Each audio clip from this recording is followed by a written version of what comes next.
Hey, what's going on there, YouTube? Marcus Levy, the Angry Ranter here for vlog number 30 in the Angry Ranter vlog series. Today I want to take a break from the usual sort of just off-the-cuff topics and talk about some of my own personal philosophical stuff. So I'm going to title this vlog personal philosophies number one. And it's called anti-idolization. Now, why would it be called this, you might ask?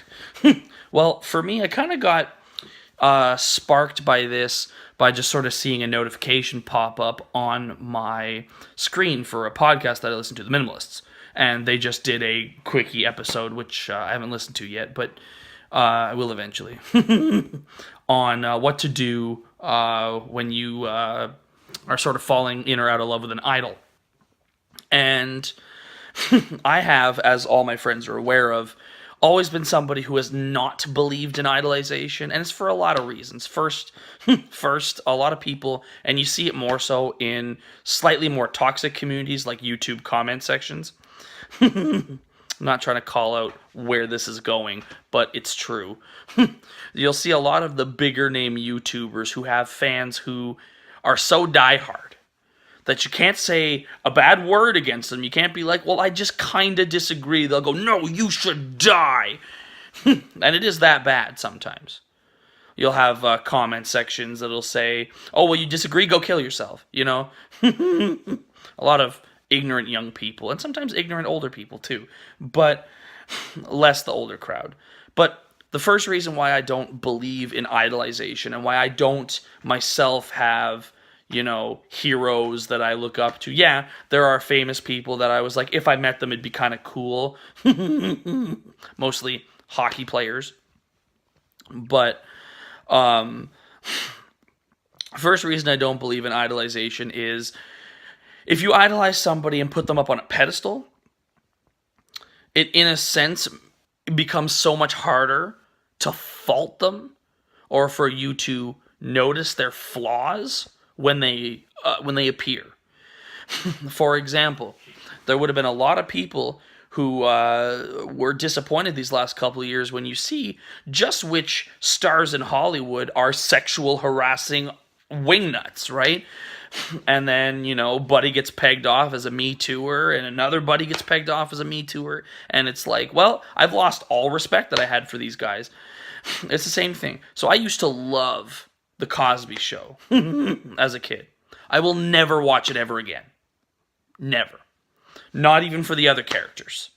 Because it's centered around him, and he's an asshole. Just a fact now.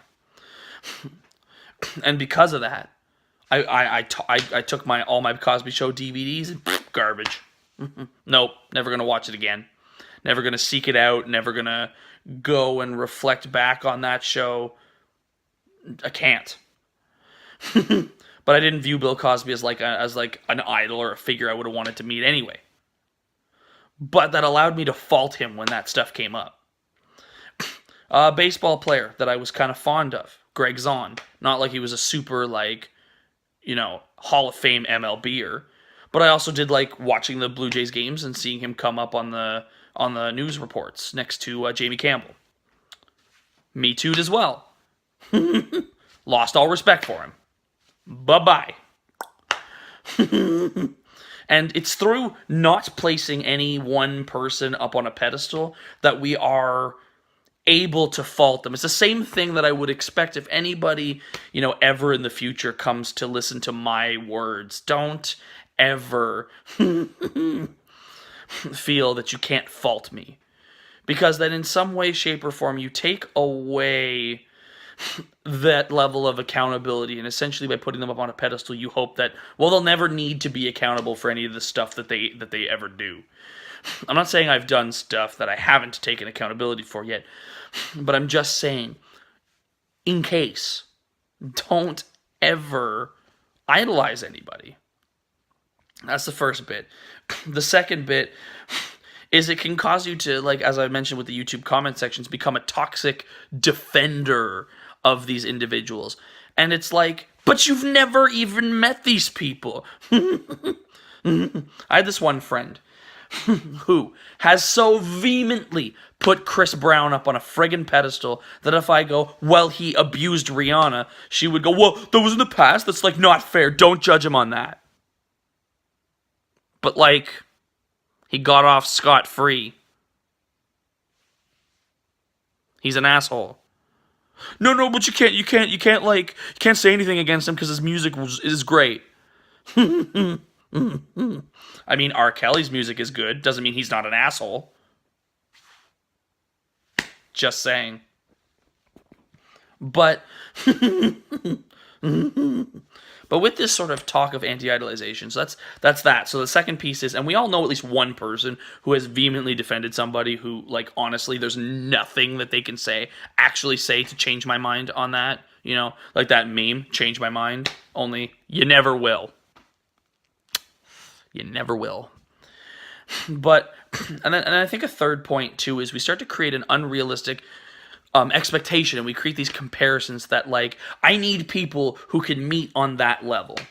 And I know there are some people who do the cheesy thing where they're like, well, my idol is my dad or my mom because, like, they raised me and stuff. Shouldn't even idolize them either. At least from my standpoint.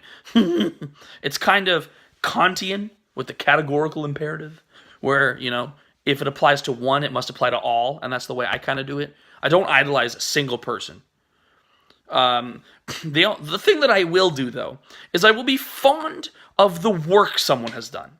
I will be fond of ideas people have brought into existence, books people have written, movies people have made.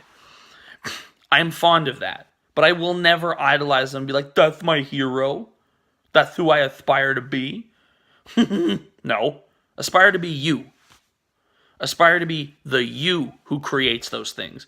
You might be inspired based on an idea that somebody had. I was inspired into minimalism by the minimalists. But they're not my heroes. They're just the people who sparked that idea in me when I watched the documentary. I only give them the credit for making me think about it. All the credit still goes to me for doing it. If I chose to lose weight because I was watching The Biggest Loser, I'm not giving credit to The Biggest Loser for that. It sparked the idea, but the credit goes to me because I did the work. These people aren't going to do the work for you. These people may inspire you, but who should really inspire you is you. Because someone else having done something and put something else into the world already, it exists. It doesn't have your name on it. The second, but what should inspire you is to want something with your name on it at the end of the day. Maybe it's in the same realm as some of this stuff that these heroes of yours were like. But the problem is, you have that saying, don't never meet your heroes. Well, I'm totally okay meeting these people because they're not my fucking heroes. I'm just saying. Sorry for the number of swears. But it's true. These people are not my heroes. These people are not my idols. These are people who have done a great job doing the things they do. And if I met them, I might have questions to be like, well, how did you manage? Or what gave you the idea for that? Or what inspired you for this or that? Or, you know, how'd you have such a great hockey career? What was your regiment like? And then if there's a golden nugget, I might take it. And if it's something I can easily apply to myself, I might do that. But these people are not my heroes. 2 summers ago, I was inspired by Shannon to work 2 jobs. I needed a little bit of extra help because I'd fallen behind in trying to, pay for school because I'd been unemployed for a month of the summer. So I figured if I get 2 jobs, I can speed it up. Shannon inspired that, but I did the work. Shannon was doing his own work, working 2 jobs. My best friend is not my hero. He's my best friend, though. It's different. But I'm not going to put Shannon up on a pedestal. We fault each other all the time. Trying to save face there again, are you? Yes, Shannon, of course. Anyway. Back to the main point. Even people close to me may inspire me towards something. My family itself may inspire me to like not end up in the same boat as them and want to be successful. But I do the work. They don't get the credit. At the end of the day, when I dig myself out of the hole that I started in, they may have pushed that rhetoric because they just don't want to see me fail. And I don't want to see me fail. But I get the credit for it because I do the work. They didn't. You know what I mean? They might get a thanks for helping me with this thing or that thing. And they do. And I give it to them. Trying to be more gratitudinal, you know? Gratuitous. Show more gratitude. The thanks. All of that. But it's still me who does the work at the end of the day. And the same thing I want to say for you guys. It is an interesting reality to live in where you don't idolize somebody because everybody else does. Oh, who's your celebrity crush? Oh, who's this person? What person do you like want to grow up to be like? I want to grow up to be me. I want to grow up to be the me that is successful way into the future. Right? As I'm now 23, I want to be my 30-year-old self who is successful. That's who I inspire to be like. And they're like, well, you can't, what? You can't really say that, can you? You're supposed to, like, pick a famous person. I don't care. I aspire to be me. I don't aspire to be them. I don't want to be them, you know? I want to be me. And you guys should want the same thing. To be you. You can have people that you're fond of. You can have famous people whose work you enjoy. You can say, oh, well, I really like so-and-so in all of his movies. Or, I really like her and the work she's done in philanthropy. Or I really like her show or his, shoe line. Or his line of golf clubs or whatever. But never put these people on a pedestal where they can't be faulted, right? Because that's when you end up being unable to let go at the end of the day. And you become a vehement defender of somebody who cannot be defended. Someone who needs to work to regain the trust of everyone. You can enjoy their past if you want to. I choose not to. If somebody's become completely discredited by most of society, I will... gone. I don't care. You know, maybe 30, 40 years from now, I might look back on The Cosby Show once he's long dead and be like, man, he was a real wingnut. But I don't think I will. You know, that kind of thing. These people are not my idols. So I'm willing to let go when they're no longer seen as good people. And I think y'all should think about that too. All right, thanks for watching today's vlog for the Angry Ranter Show, the first of the philosophical run. I might do a few more of these over the weekend. Just remember the videos will be uploaded later in the day, since I will be working and then sleeping. But they'll get back to you. So check us out on Twitter at Levy_Marcus and on Instagram at TheAngryRanter2019. Also check out the last couple days' vlogs. They're a little low in views. But do take a look at those.